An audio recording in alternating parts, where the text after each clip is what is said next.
یہ سمجھیں کہ قنوت نازلہ ہوتی کیا ہے۔ ایک ہے دعائے قنوت وطر، جو وطروں میں دعائے قنوت مانگی جاتی ہے، اللہم اہدنا فیمن ہدیت، اور ایک ہے قنوت نازلہ۔ اگر کوئی ایسا مجموعی طور پر عذاب آ جائے، پورے علاقے پر کوئی آفت آ جائے، کوئی دشمن حملہ کر دے، تو اس موقع پر جو دعائیں مانگی جاتی ہیں وہ پانچوں نمازوں میں مانگی جاتی ہیں اور وہ جائز ہیں، وہ ہے قنوت نازلہ، اس کا مانگنا جائز ہے۔ لیکن دعائے قنوت وطر وہ صرف نماز وطر میں ہے، عشاء کی نماز کے بعد جو نماز وطر ہے۔ کیا وقت سے پہلے زکوٰۃ ادا کی جا سکتی ہے؟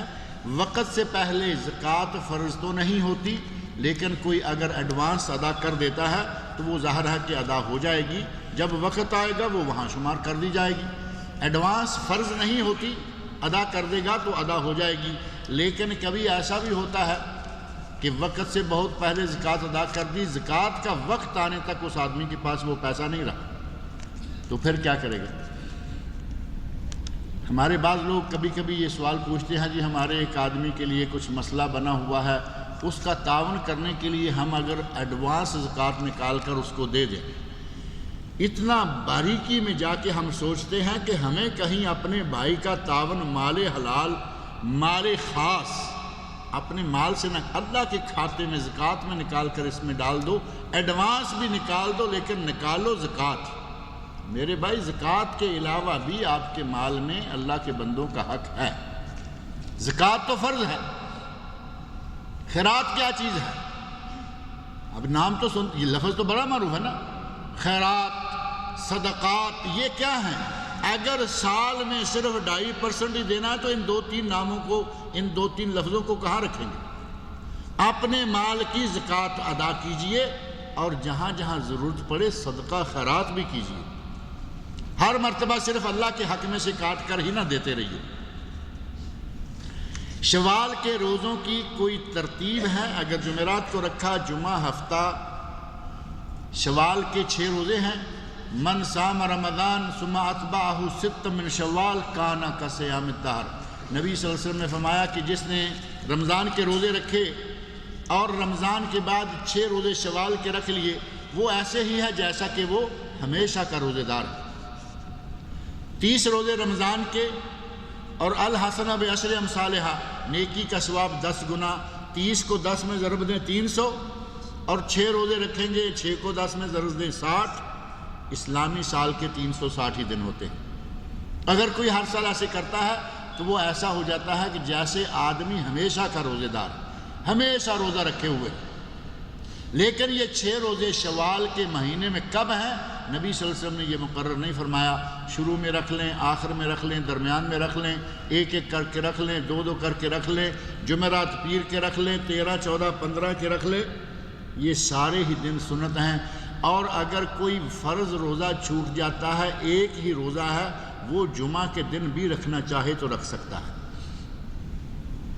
لیکن نفل روزہ صرف ایک جمعے کے دن رکھنا جائز نہیں ہے۔ جمعہ کتنا مبارک دن ہے، لیکن نبی صلی اللہ علیہ وسلم نے فرمایا کہ جمعہ کو، دن کو روزے کے لیے اور رات کو عبادت کے لیے، جمعہ کو مخصوص نہ کرو۔ اگر جمعہ کو روزہ رکھنا ہے تو جمعرات کا ساتھ شامل کر لو، جمعرات نکل چکی ہے، جمعہ کو روزہ رکھنا ہے تو ہفتے کا شامل کر لو۔ اگر 2 روزے اکٹھے رکھیں گے جائز، اکیلا جمعے کا روزہ رکھنا نفل جائز نہیں، فرض جب چاہے رکھ لے وہ جائز ہے۔ اسی طرح پورے شوال میں 6 روزے کرنے ہیں، جب چاہیں کر لیں، اور خواتین کے 6 روزے، 7 روزے، 5 روزے جتنے بھی چھوٹتے ہیں وہ فرض ہیں، وہ نفل نہیں ہیں، وہ روزے فرض ہیں، اور ان کو رکھنے کی بھی ترتیب کوئی نہیں، وہ پورے سال میں جب چاہیں رکھ لیں، پورے سال میں جب چاہیں رکھ لیں۔ ام المومنین حضرت عائشہ صدیقہ رضی اللہ عنہ فرماتی ہیں کہ میں جو روزے رمضان کے فرض چھوٹتے تھے وہ شعبان میں جا کے رکھا کرتی تھی، کیونکہ نبی صلی اللہ علیہ وسلم شعبان میں بکثرت روزے رکھتے تھے، میں آپ کے ساتھ رکھ لیا کرتی تھی کہ وہ 6 پر یا 7، 5 پورے کر لیے۔ باقی کیا وہ پیر کا اور جمعرات کا روزہ نہ رکھتی ہوں گی؟ 13، 14، 15 کا روزہ نہ رکھتی ہوں گی؟ وہ سارے روزے جتنے نوافل روزے تھے رکھتی تھی، اسی لیے فرض روزے پیچھے پیچھے پیچھے پیچھے چلتے شعبان میں چلے گئے۔ نبی صلی اللہ علیہ وسلم شعبان میں بکثرت روزے نفل رکھا کرتے تھے۔ وہ کہتی ہیں کہ میں اپنے 6-7 روزے جو ہیں فرض روزے چھوٹے ہوئے اس میں پورے کر لیتی تھی۔ لہذا مسلمان عورتوں کو چاہیے کہ وہ فرض روزے جو ہیں وہ تو لازماً اگلا رمضان آنے سے پہلے رکھیں۔ اب رہے نفل روزے، جتنے اللہ توفیق دے، پیر جمعرات، ہفتے میں 2 روزے، 13 14 15 مہینے میں 3 روزے، ایک دن چھوڑ کر ایک روزہ جو صوم داؤدی کہلواتا ہے، حضرت داؤد علیہ السلام کے روزے، جو چاہے ان میں سے جتنے بھی روزے رکھے بہت ہی ثواب ہے۔ لیکن جو روزے حیض کی وجہ سے چھوٹتے ہیں وہ فرض روزے ہیں، ان کو بہر صورت اگلا رمضان آنے سے پہلے رکھنا ہوگا، حیض سے چھوٹیں یا نفاس سے چھوٹیں، کسی کے یہاں بچے کی ڈلیوری ہو جائے اس کے نتیجہ میں چھوٹیں، وہ بھی رکھنے ہوں گے۔ ناخن کاٹنے کی ترتیب کے سلسلہ میں کبھی کبھی اخبارات میں، انٹرنیٹ میں، کبھی کہیں کچھ نہ کچھ آتا رہتا ہے کہ ان ناخنوں کو کاٹنے کی ترتیب کیا ہے، دائیں سے شروع کریں، بائیں سے شروع کریں۔ اس سلسلہ میں عرض یہ ہے کہ نبی اکرم صلی اللہ علیہ وسلم کی اپنی خواہش یہ رہتی تھی کہ ہمیشہ آپ اچھے کام کے لیے دائیں ہاتھ کو ہی ترجیح دیا کرتے تھے۔ کھانا پینا، لینا دینا، مسجد میں داخل ہونا، سارے امور میں، حتیٰ کہ سوتے وقت دائیں پہلو پر، دائیں ہتھیلی پر، دایاں گال، یہ رہ کر آپ سوتے، بعد میں آپ کیسے بھی پانسا پلٹ لیں، لیکن نبی صلی اللہ علیہ وسلم کو یعجبہ التیمن، آپ کو دایاں پہلو پسند تھا۔ دائیں ہاتھ کے ناخن اتاریں، بعد میں بائیں کے اتاریں، دائیں پاؤں کے اتاریں، بعد میں بائیں کے اتاریں، سنت یہ ہے۔ اور دائیں سے شروع کریں گے تو اب اس ہاتھ کا دایاں کون سا بنتا ہے؟ ہاتھ تو دایاں ہے نا، اب اس دائیں کو یہاں سے شروع کریں گے یا یہاں سے شروع کریں گے؟ اب کچھ لوگوں نے ڈیٹیل یہ داخل کر دی کہ یہ جو ہے نا یہاں سے شروع کریں، انگشت شہادت سے، یہاں سے نہیں، جبکہ 5 انگلیاں ہوتی ہیں یا ہاتھ کی 4 انگلیاں ہوتی ہیں؟ ہاتھ کی 5 انگلیاں، ساری دنیا کہتی ہے یہ ہاتھ کی 5 انگلیاں ایک جیسی نہیں ہوتی۔ جب وہ بات آتی ہے تو 5 کرتے ہیں، جب گنتی کرنے لگتے ہیں تو وہ یہاں سے شروع کر لیتے ہیں۔ انگشت شہادت نہیں، ہاتھ کی انگلیاں شمار کریں گے، دائیں سے شروع کریں، بائیں تک پہنچ جائیں، پھر اس کے لیے دائیں سے شروع کریں، بائیں تک پہنچ جائیں، اور اسی طرح پاؤں کی۔ نبی اکرم صلی اللہ علیہ وسلم نے باقاعدگی سے انگلیوں کے نام لے کر کہیں نہیں بتایا کہ ناخن کیسے کاٹنے۔ آپ نے مطلقاً اپنے عمل مبارک سے ثابت کر دیا کہ دایاں پسند ہے، پہلے دائیں ہاتھ کو صاف کریں، اس کے ناخن نکالیں، پھر بائیں کے، اسی طرح دائیں پاؤں کے، اور پھر بعد میں بائیں پاؤں کے۔ وراثت کے سلسلہ میں یہ بتائیے کہ ایڈاپٹڈ چائلڈ، لے کر پالے ہوئے بچے کو اسلام نے کتنا حصہ دیا ہے؟ لے کر پالے ہوئے بچے کا اسلام میں کوئی حصہ نہیں۔ اللہ رب العزت نے جو حصے بیان فرمائے ہیں ان حصوں میں لے کر ایڈاپٹڈ چائلڈ جو ہے اس کا کوئی حصہ نہیں، کیونکہ وہ تو اپنا ہے نہیں، کہیں سے لیا ہوا ہے، یتیم خانہ سے لائے، چاچا کا، ماموں کا، پھوپھی کا، تائے کا، کہیں سے لائے ہیں۔ وراثت کے وارث کون ہیں؟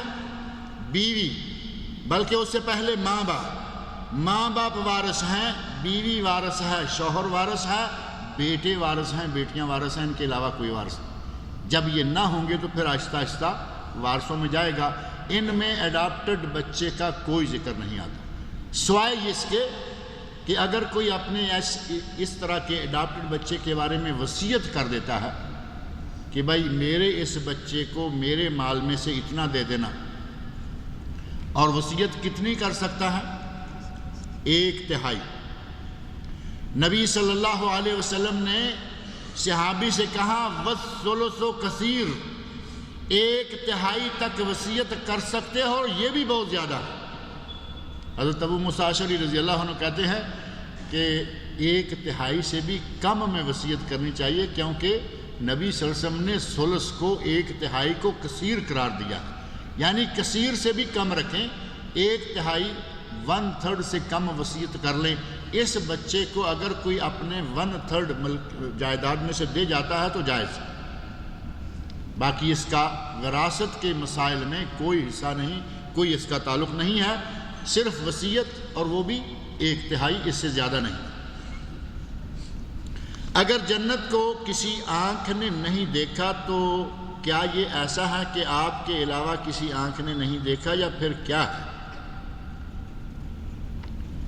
جنت کو کسی آنکھ نے نہیں دیکھا، قرآن کریم میں آتا ہے کہ اس میں اللہ ایسی نعمتیں دے گا مالا جسے کسی آنکھ نے نہیں دیکھا، اللہ نعمتیں ایسی دے گا۔ اور جنت کو کسی آنکھ نے نہیں دیکھا، یہ بھی بات صحیح ہے کہ ہم میں سے امت اسلامیہ میں سے عام لوگوں میں سے کسی نے جنت کو دیکھا ہے؟ کسی نے نہیں دیکھا۔ اللہ رب العزت نے اپنے فضل خاص سے ہمارے نبی حضرت محمد رسول اللہ صلی اللہ علیہ وسلم کو جنت بھی دکھائی اور جہنم بھی دکھائی، دونوں مناظر دکھائے، لیکن اس دنیا میں ہوتے ہوئے کسی نے جنت جہنم دونوں کو نہیں دیکھا۔ نبی اکرم صلی اللہ علیہ وسلم کو اللہ نے اس شرف سے شرفیاب کیا کہ آپ نے جنت اور جہنم دونوں کے نظارے پائے، اس کے علاوہ کسی کا جنت کو دیکھنا قطعاً ثابت نہیں ہے۔ عمرہ ادا کرنے کے بعد سر کے بال اتروانے کے یا تراشنے کے بارے میں واضح طور پر مسئلہ بیان فرما دیں۔ واضح طور پر نبی صلی اللہ علیہ وسلم آج سے 1400 سال پہلے بیان فرما کے جا چکے ہیں۔ آپ نے فرمایا اللہم اغفر المحلقین، اے اللہ بخش لے گنجا کروانے والوں کو۔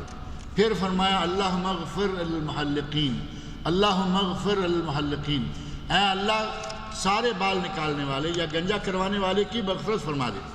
صحابی ساتھ ساتھ کہتا جاتا ہے والمقصرین یا رسول اللہ، اے اللہ کے رسول جو چھوٹے کرواتے ہیں، جو بالوں کو آدھا ایک چوتھائی کٹواتے ہیں، چھوٹے کرواتے ہیں، والمقصرین والمقصرین، آپ نے تیسری مرتبہ جا کے کہا والمقصرین، کہ اے اللہ مقصرین جو ہیں چھوٹے کروانے والے، تقصیر کروانے والے، ان پر بھی رحم فرما۔ واضح مسئلہ ہے کہ افضل ترین 3 گنا زیادہ بہتر گنجا کروانا اور 1/3 کا حصہ جو ہے وہ ہے بال چھوٹے کروانا، بلکہ یہ بھی تقسیم محض لفظوں میں ہے، اصلاً اللہ کے یہاں گنجا کروانا بہت ہی زیادہ افضل ہے۔ اور بعد میں تیسرے درجے پر یا اس سے بعد جا کے چھوٹے کروانے والوں کی باری آتی ہے، اور چھوٹے کروانے سے مراد کیا وہ 4-6 کینچی ہے، ایک ادھر ایک ادھر ایک آگے ایک پیچھے، اور بال بھی بچے رہے، رند کے رند رہے، اور ہاتھ سے جنت نہ گئی۔ یہ تو وہ معاملہ ہے کہ تقصیر بھی ہو گئی، عمرہ بھی ہو گیا، بال بھی بنے ہوئے ہیں، 20 ریال بھی بچ گئے، 2 ریال میں 4-6 ٹک لگائے اور یہ جا رہے ہیں۔ حاجی صاحب اگر اتنی اللہ تعالیٰ نے توفیق دی ہے، آپ مکہ پہنچ گئے، بیت اللہ کا طواف کیا، سعی کی، سفر کیا، سفر کی صعوبتیں برداشت کی، اگر گردن نہیں کٹوا سکتے اللہ کی راہ میں تو کم از کم بال ہی کٹوا دیجیے۔ گردن کٹوانا تو کسی نصیب والے کے نصیب میں آتا ہے، بال تو کٹوا دیجیے، اور سارا گنجا نہیں کرواتے نہ کروائیے، آدھے کٹوا دیجیے۔ سر کے تمام بالوں کا تھوڑے تھوڑے کٹنا لازمی ہے، اور اگر کوئی نہیں کٹواتا، یہ 4-6 کینچی نکالنے والا احرام سے باہر نہیں نکلتا، وہ احرام میں رہے گا جب تک تقصیر نہیں ہوگی۔ اور پھر آپ اندازہ کریں، وہاں مروہ پہ کھڑے ہو کر 4 کینچی لگوا کے 2-1 ریال دے کے 5 ریال دے کے نکل آتا ہے، ٹھیک ہے، اور کہتا ہے کہ میں نے تقصیر کروا لی ہے۔ یہاں کسی باربر شاپ پہ جائے اور جا کے باربر شاپ والے کو بیٹھ کے کہے کہ لو جی میری تقصیر کر دو، کرسی پہ بیٹھ گیا، براجمان ہو گیا، باربر شاپ والے نے 4-6 کینچی لگائی اور کہا جاؤ نکالو 10 ریال 20 ریال، نکلے گا وہاں دکان سے یہ؟ کیونکہ اب اس نے کہا میں نے تقصیر کہا ہے۔ تقصیر تو سارے سر کے بالوں کو بنا، ایسی ہی تقصیر وہاں بھی مطلوب ہے، سارے سر کے بال کٹنے چاہیے، دائیں بائیں آگے پیچھے اوپر سارے کے سر کے تمام بالوں کو تھوڑے تھوڑے کٹنا ضروری ہے۔ اگر احرام سے نہیں نکلا تو کیا بیوی حرام رہے گی؟ سوال یہ ہے۔ تو جب احرام سے نہیں نکلا تو اس کے لیے حلال کیا ہوگا؟ وہ احرام سے تب نکلے گا جب حلق کروائے یا تقصیر کروائے، اور تقصیر کیا ہوگی؟ سارے سر کے بال نکالنا۔ جب تک یہ نکالتا نہیں اس پہ ساری پابندیاں جو ہیں وہ رہنی ہیں۔ سید کے بارے میں تفصیل سے بتائیے، کیا وہ آل رسول میں سے ہوتے ہیں؟ یہ تو کسی سید صاحب سے پوچھنا چاہیے سوال، کیونکہ میں تو سید نہیں ہوں۔ سید سے پوچھنا چاہیے کہ وہ کہاں سے ہوتے ہیں۔ بہرحال اگر سید کوئی آل رسول سے ہے، حضرت زین العابدین ہی بچے تھے نا کربلا میں، حضرت زین العابدین علی، ان کے نام علی تھا، زین العابدین علی بن حسین بن علی بن ابی طالب، اگر کوئی ان کی اولاد سے ہے تو وہ سید خاندان سے ہے۔ اور سید خاندان کی نشانی آپ کو معلوم ہے، گورا چٹا لال سرخ خوبصورت رنگ، چمکتے ہوئے گال، اور کبھی کبھی کہیں ایسا ملتا ہے کہ کسی کو شاہ صاحب کہا جا رہا ہوتا ہے اور رنگ کالا ہوتا ہے۔ یقین مانے دل میں ایسے شک سا گزرتا ہے کہ اللہ کے نبی کا خاندان سید خاندان کا فرد ہو اور وہ کالے رنگ کا ہو، پھر دل میں آتا ہے کہ چلیں جو کہتے ہیں وہ جانیں اور ان کا کام جانیں۔ پھر دوسری بات یہ کہ حضرت زین العابدین وہ رہے عربوں میں، عراق میں، شام میں، سعودی عرب میں، دبئی چلے جائیں، عمان، مسقط، کویت چلے جائیں، یا ہندوستان چلے گئے تھے وہ۔ آپ دیکھیں کہ سید ہندوستان پاکستان کی گلی گلی میں، محلے محلے میں، قدم قدم پر سید ملیں گے۔ عربوں میں کہیں عربوں میں آل شریف آپ کو کہیں ملے گا۔ اردن میں خاندان والے کہتے ہیں ہم ہاشمی ہیں، اردنی ہاشمی، آپ نے ایئر لائن میں بھی پڑھا ہوگا، اردن والوں کی ایئر لائن میں بھی ہاشمی کا لفظ موجود ہے، وہ ہاشمی کہلواتے ہیں۔